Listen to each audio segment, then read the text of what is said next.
Welcome to the deep dive. Today we're getting into something really compelling. When the Signal Fails Volume 1. That's right. We're focusing specifically on Day 5, using the logs from Operator 9 Lima Charlie.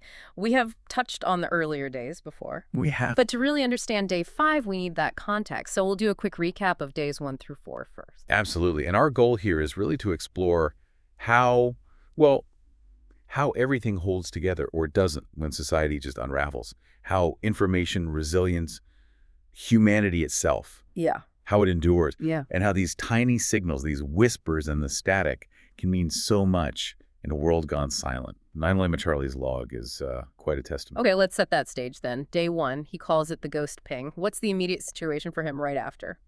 Well, whatever happened. It's instant silence, total blackout, GSM, satellites, FM radio gone. The local grid near him was already dead. So it's about 04.17. But his gear is okay. His gear works. He's got this EMP-rated vacuum tube set up in his R93 fallback shelter. It's about 30 clicks west of Bonn. So he's operational, but utterly cut off. That silence is the first big shock. And the first actual signal he gets, that ghost ping. Right. Amidst that quiet, he catches this very faint, garbled CW burst Morse code. It sounds like I might be coming from Vienna, maybe? It's just there and gone. And there's confusion about alerts, too, isn't there? Yeah, that's the unsettling part. Civil Defense flags an alert blue drill at A500, supposedly routine, but then Bonn Command just goes dark 30 minutes later. And his wife is in Bonn. Exactly. His Yeah. wife is in Bonn, and there's no word, just silence. Okay, that takes us into Day 2, Steel and Shadow.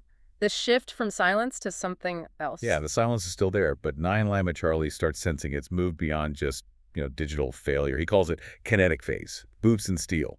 Things are moving. What clues does he pick up? What tells him that? Well, a few chilling things. He gets one broken word, Schwartz, black, from somewhere near Erfurt. Just black. It's just black. Then the wind shifts, gets colder, feels wrong. He Okay. spots 5 high-altitude vapor trails moving west, but hears nothing. No engine noise. Strange. Very. Then a distant, muffled pressure wave. And shortly after, a message from another operator, Juliet Kilo 4. Columns, black vehicles, no markings, moving fast. So unidentified forces moving quickly. Exactly. It confirms something hostile is advancing. And then comes that panicked emergency repeater call. Right, the German one, fragments about Castle. Yeah, castle burned. They're inside, not NATO. Too fast. It paints this picture of a terrifyingly swift, non-standard invasion. Horrifying. Okay, so Day 3. Magnet quiet. The isolation gets worse. Dramatically. The whole Rhine corridor, Cologne, Dusseldorf, Koblenz, it all goes dark. And he notes it happens all at once. Not like a rolling failure. No, like a switch being flipped. And then this really weird phenomenon. The radio band goes, magnet quiet. Meaning, No static, no background radio hash, no atmospheric bounce, nothing. It's like the ionosphere itself just stopped working. An unnatural dead silence on the airwaves. Wow. And other signs. Physical signs. radiation starts to tick up. Slowly, 0.21 microsieverts per hour.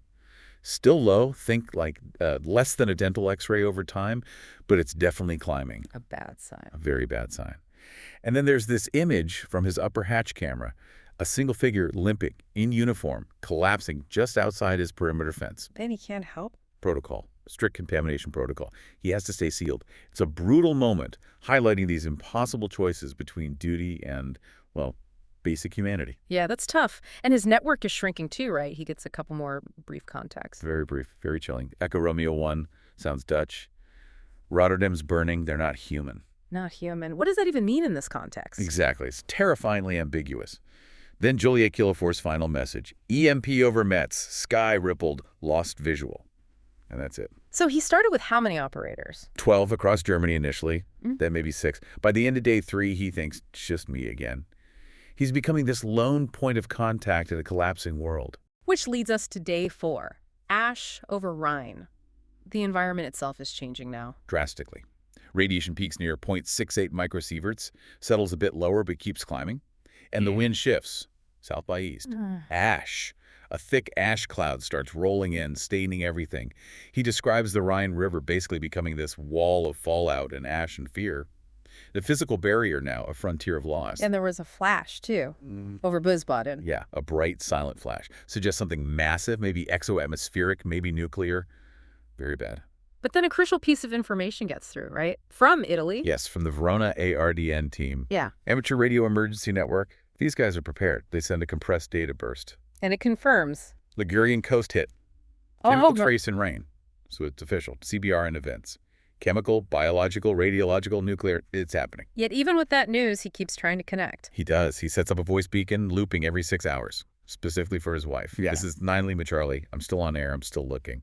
It's incredibly moving. And he reflects on his tech, the old gear. Yeah, that line. This is why we stayed analog. When the sky burned, the old machines still hummed. It really underscores his role, maybe the last reliable signal out there. A bastion of the old ways. Pretty much. Simple, reliable tech proving its worth when the complex stuff fails. Okay, so that sets the stage. Now, day 5. Last light over Magdeburg. What's the immediate feeling in the shelter? What does he notice first? The smell. He notes the air inside the shelter smells like graphite and concrete dust. Tells you something about what's getting through the filters, what the outside air is like. Grim. And strategically, what's the big news? The big, terrifying development is confirmation. The Elbe river line has been breached. The Elbe, that's deep into Germany. Deep. Russian mechanized columns, but with no insignia, no IFF transponders, so technically unidentified. They crossed the Saxon corridor after midnight. They're moving west, fast, and Magdeburg got hit hard. Airbursts and ground assault. A major city falling. Yes. And then he gets this CW message. Morse code again. What does it say? Magdeburg lost. No command. Tactical retreat initiated. Stark. Does he know who sent it? Does he trust it? No sender ID. He triangulates it somewhere near Brandenburg. But he wonders, is this a genuine NATO remnant trying a rally? Or is it a deception? A trap? That uncertainty again. Is command gone or just pulling back? Exactly. He doesn't know. The information vacuum is profound. And the environment? The radiation? Worse. It's jumped to 1.23 microsieverts per hour and still climbing. Higher than day 4. Plus, the ash cloud from a detonation near Leipzig is just sitting there, trapped by the weather. He calls it a stagnant radioactive fog. And the wind direction. That's critical for him personally, isn't it? It is. Still south by east, which means Bonn, where his wife is directly in the fallout path. And still, no signal from her, no signal from Bonn at all. His personal stakes are just terrifyingly high. Amidst all that, he catches another voice fragment. Yeah, a really warped, broken German voice on shortwave. Something about refugees from Koblenz, no shelter, roads blocked, bridge destroyed, just glimpses of the chaos outside. But he doesn't just despair. What does he do? This is crucial. Even with everything, his training kicks in. He logs the coordinates from the broadcast. He notes a weather pattern, a pressure dip near Trier that might pull the ash west, away from Bonn maybe? Oh. A sliver. And he starts prepping broadcasts, shelter advice, iodine protocols, basic decontamination steps. His thinking is, someone needs to hear it, even if it's not her. It's this incredible sense of duty overriding personal fear.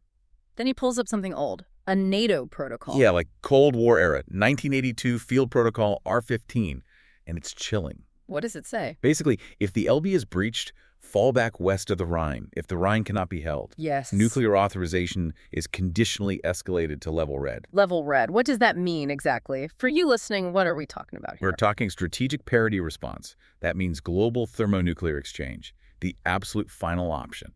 Mutually assured destruction, basically. So the fact that this protocol even exists and applies now. It means the unthinkable is officially on the table. The ultimate deterrent might be deployed. It changes everything, even for someone isolated like him. Survival itself just got redefined. Heavy stuff. And then in the middle of all this grim reality, there's a moment he calls last light. Yeah, around 05.51, Yeah. a brief gap appears in the ash cloud, just for a moment. Ew.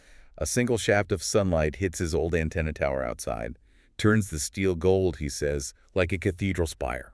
Wow. And his thought is just profoundly human. If I die here, at least I saw that, at least I saw something worth remembering, a moment of stark, unexpected beauty in the absolute horror. But that peace doesn't last long. No. Almost immediately after, an urgent CW transmission cuts through. Unexpected. From who? It identifies as Delta Tango 5 Westphalia node. Another operator. Seems like it. The message is weak. Requesting data sync. Signal weak. System failing. Send radiation feed. They need his data. Urgently. They're asking for his live radiation readings. Yeah. And his response. It's immediate. What does he send back? Copy Delta Tango 5. Link confirmed. Feed following. Welcome back to the world. Welcome back to the world. Powerful. Isn't it? That shift from that deep personal despair and the moment of beauty straight back into professional life-saving urgency. It implies. What? Hope. Hope, connection, resilience. Another node, another link still alive, even in this. That's the core of it, I think. The network, however fragile, persists. Communication persists. So day 5 ends with him, well, reconnected in a way. Reconnected and resolved. His log entry finishes with, "We adapt, we endure." That's all that's left now. And then he just keeps broadcasting that automated CW loop. For warning. Yeah. Seek shelter contamination zone, expanding, stay below grade. Over and over. So bringing this all together, what's the main takeaway for us listening to this deep dive into 9 Lima Charlie's experience? Well, I think his logs, they're more than just a record of collapse, aren't they? They're really a testament to that fundamental human drive, the drive to communicate, to warn, to connect with others. Even when things seem utterly hopeless. Especially then. To find meaning. To maintain purpose. Even when the world is ending around you. He becomes the signal he's searching for, in a way. It makes you think. As you go about your day after hearing this, consider, if all the big systems we rely on failed, if the noise of the world just stopped, what small signals would you look for? Or what signals would you try to send out?